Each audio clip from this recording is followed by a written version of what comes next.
It's good to see my church family this morning. But do we have any boys or Girl Scouts? Was anyone a Boy Scout or Girl Scout? A couple? You were a Girl Scout? I was a Girl Scout. I loved Girl Scouts. We went horseback riding, camping. We got to earn badges. I even enjoyed going to the nursing home. And I don't remember what badge we earned, but I just loved Girl Scouts.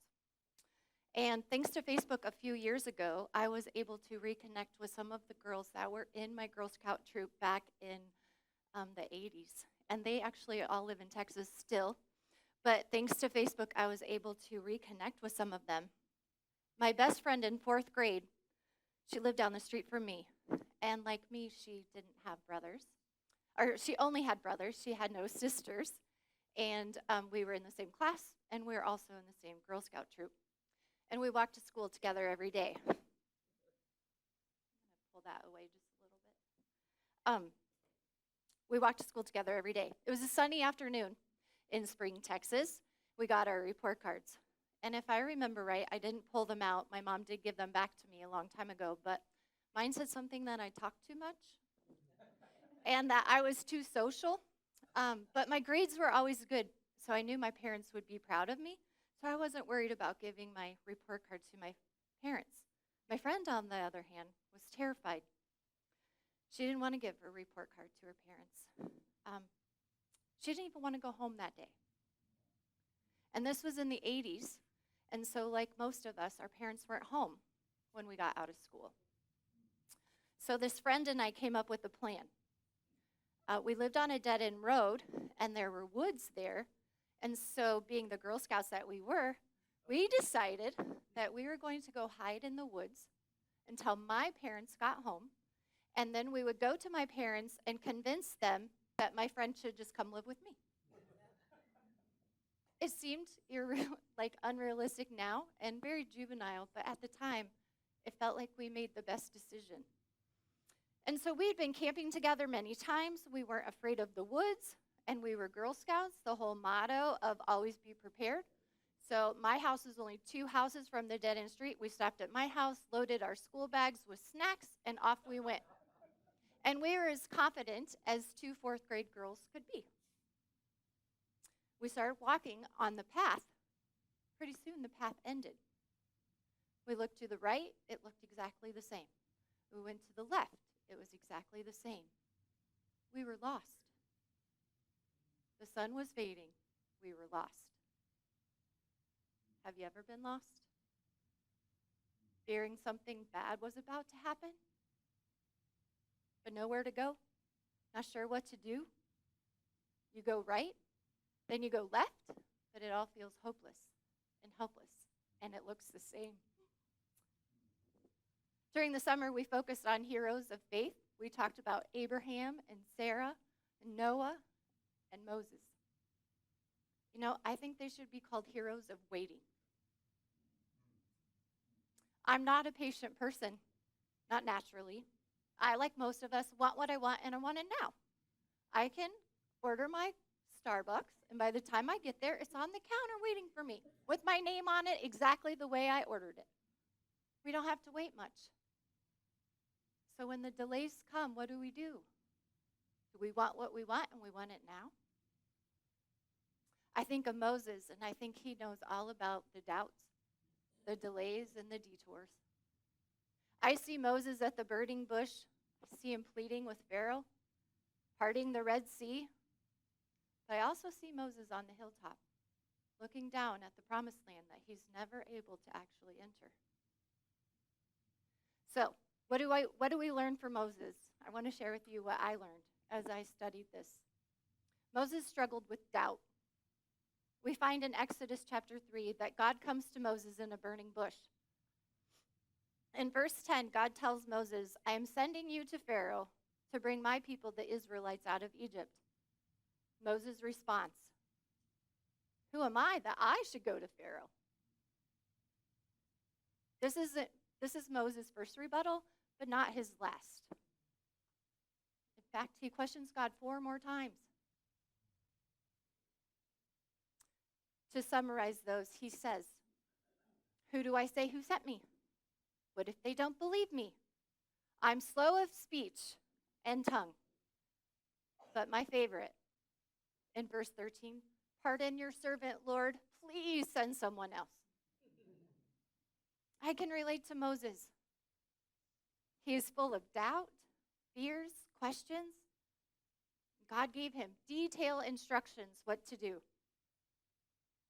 He taught him how to use the staff and to perform the signs. But Moses still had doubts. God assures Moses that I will be with you. And then he says, I will bring Aaron. God gives us our people. He surrounds us with people to help us bring out our purpose. And in chapter 7, Moses and Aaron did just as the Lord commanded. God gives us our people. Moses also dealt with delays. My first delay, knowing the story, of course there was a delay. He was in the wilderness for 40 years. But that isn't his first delay. His first delay is Pharaoh and the 10 plagues. That lasted over a 12-month period. 12 months, a whole year. In chapter 7 of Exodus, God said he would harden Pharaoh's heart, and Pharaoh would not listen to Moses and Aaron. But Moses and Aaron continued to do as the Lord told them. At this point in the story, we don't really hear how Moses is getting frustrated a whole year, and we don't hear anything negative that comes from Moses or Aaron. I imagine maybe he started doubting. He was questioning, why send me? I don't even want to go. Sometimes we believe that the not yet is a no. And somehow when we're in the waiting room, we're being punished. But this is actually where God is stretching us. In 2015, when I was first called to Life Skills Facilitator, I had completed phase 1 twice. My application was in, and I was ready to go. Accepted, and training was March of 2016. I couldn't wait. I knew God called me to do that. But the day before we were supposed to leave, my dad died. I called Leroy. What do I do? I waited all day, and my dad passed away in the morning, and I waited until that evening because I didn't know what to do. I knew this was God's plan for my life, but what do I do? How do I choose not to be with my family and do what God told me to do? And training at that time was only offered once a year, but I felt I needed to be with my family. I stayed home. And I remember that year of waiting. I think my husband would say that that was one of the hardest years of our marriage thus far. But that is when God stretched me. That is when he challenged me. That is also when I doubted. God, did I really hear your call? Did I really hear what you want me to do? Did I hear you correctly? But I doubted because of the delay. I doubted because it wasn't my way. I was supposed to go March of 2016, not March of 2017. God's delays aren't no's. I'm learning that. His delays aren't no's. And the waiting room that year wasn't a punishment. I didn't hear him wrong. It was for a purpose. And I don't know what that purpose is right now, not yet, but maybe I will someday. Can we trust God in the delays? And my last point I want to share with you is that Moses knew all about detours. It was after the last plague, the death of the firstborn of the Egyptians, that Pharaoh finally allowed the Israelites people to go. Did you guys know there's 600,000 Israelites that followed Moses out of Egypt that day? Over 600,000. Aaron and I are sports people, so I asked Aaron as I was preparing for this, what's the largest stadium in the United States? He said, somewhere in Michigan. So I Googled it, and it only holds 107. But can you believe 600,000 marched out of Egypt that day? Pretty powerful. Can you just hear their footsteps? So cool. As Pharaoh approached, so in chapter 14 of Exodus, sorry, got a little ahead of myself. Pharaoh and his officials, they changed their minds. Well, I said you could go, but nope, we're not going to let you. So they took only 600 chariots and went after them. As Pharaoh approached the Israelites were terrified. They cried out to Moses, "What have you done? Why did you bring us out here? Did you bring us to the desert to die? We could have served the Egyptians. Be better than dying in the desert." So if we back up just a little bit to chapter 13, God said, God did not lead them on the road that was shorter. God said if they face war, they might change their minds and return to Egypt. God knew exactly what the Israelite people would do. He knew that they would grumble and be fearful. Rick Warren, in our study Created to Dream, he said, some people would rather live in slavery than face freedom. That's exactly what the Israelites were doing. What is it, the slavery that you face? Might not be like the Israelites faced, but we have addictions, abuse, worries, confusions, anxiety, depression, anger. What slavery does God want to deliver you from? Moses' response to the people in Exodus, he says, "Do not be afraid. Stand firm, and you will see the deliverance the Lord will bring you today." The Egyptians you see today, you will never see again. The Lord will fight for you. You only need to be still. You only need to be still. That's difficult, isn't it? And the delays, the doubts, and the detours. But it is a pretty awesome promise. God sent an angel to protect the Israelite people. He had a pillar before them and after them. Moses and the Israelites hit a roadblock. Those of you, do you know the children's song, "You can't go over it, you can't go through it, you have to," or "You can't go over it, you can't go under it, you've got to go through it"?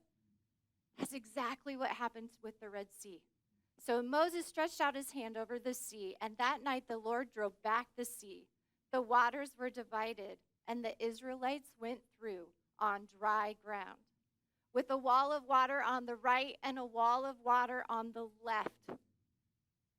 600,000. Remember, Moses told they would never have to see those Egyptians today? That's because the Lord swept them into the sea. Verse 28 tells us that the entire army of pharaohs that followed the Israelites into the sea, not one of them survived. Not one of them survived. And Moses was a prophet. He knew. You won't have to see these Israelites again, and God will deliver you today. Learning this story as a child, I don't think I actually understood how powerful it actually is. But after studying it these last several weeks, it's become one of my favorites. And this is just the beginning of the Israelites' journey, which should have been only 11 days turned into 40 years.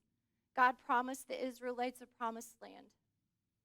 But in their change, their uncertainties, their doubting, their delays, their detours, they complained.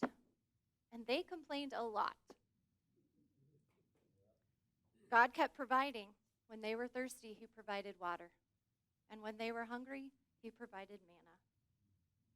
And if we jump to the book of Numbers, Moses' story of detours, roadblocks, take another turn. The people were still complaining. They needed water. God instructed Moses to gather Aaron, take the staff, and speak to a rock. Verse 10. "Listen, you rebels." I just love that. Don't you? I can say that to my kids. "Listen, you rebels. Just do what I want you to do. Listen, you rebels. Must we bring water out of this rock?" Then Moses raised his hand and struck the rock twice with his staff. Water gushed out, and the community had drank and so did their livestock. God gave Moses specific directions.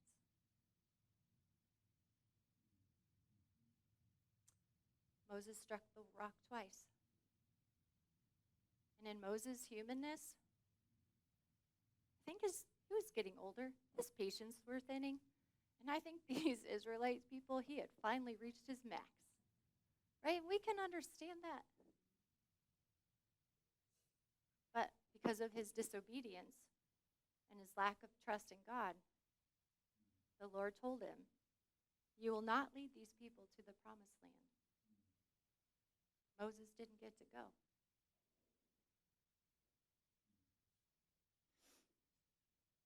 I think we could spend hours and weeks what we can learn from Moses and why the rock is a symbol of Christ. But I'm going to stop here and encourage you to study. And like I said, I knew that story, but there's so many powerful promises within it. So I encourage you to read more. But can you see in your own life how God provided, yet we complain? Because it isn't the way we thought it should be, or in what time we thought it should be. Can you recall a time in your life where God was a pillar before you and after you? In protection. Maybe you're in the doubting. Maybe you're in the delays and detours. And I assure you, this same God who is with the Israelites is with us today. We can trust in his love, his peace, his promise, and his purpose. But back to 1983. My friend and I were lost. I can't recall if we grumbled. I can't recall if we complained. I don't remember if we argued or even if we talked much that day in the woods. What I do remember is we finally made it home. We made it back to what seemed familiar. Our parents were outside, and there were 2 police cars parked on the street. I explained to my parents that we weren't running away. We had just gotten lost in the woods. My friend went to her parents, and I was with mine. And as a few weeks ago, as I started thinking about the Israelites being in the wilderness and what that meant, I started thinking about this memory. In my lost day in the wilderness as a 10-year-old, I was able to reach out to this friend. And there were a lot of things fuzzy for me that I couldn't really remember. And so I reached out to her via Facebook, and we talked later that afternoon. I had to ask permission to share her story, and she just asked me to leave her nameless. What I learned that day was my friend was being abused. She didn't want to go home because she was afraid. At that time, she had welts on her legs and welts on her back. And I vividly remember her being in the police car. But before I spoke with her, I always thought she got in trouble, and I didn't. But what was really happening, they were taking her away. They were delivering her from slavery. They were saving her. When we spoke that day, I asked her if she speaks to her parents much. She said, no, not at all. She's not a believer. I asked her that too. But she did say she was thankful for that detour that day.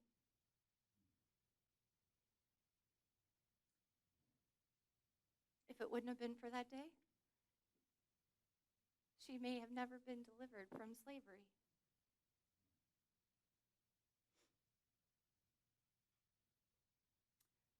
Can we doubt in the detours and still remember God's ways are our ways? That the waiting room isn't actually a punishment?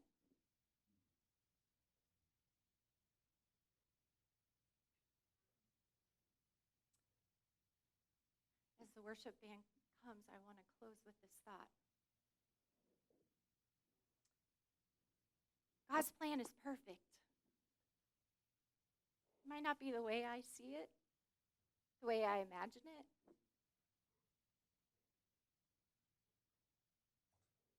But I pray as you seek his promise, his peace, and his purpose, that you have permission to dream what God wants to bring a reality in your life.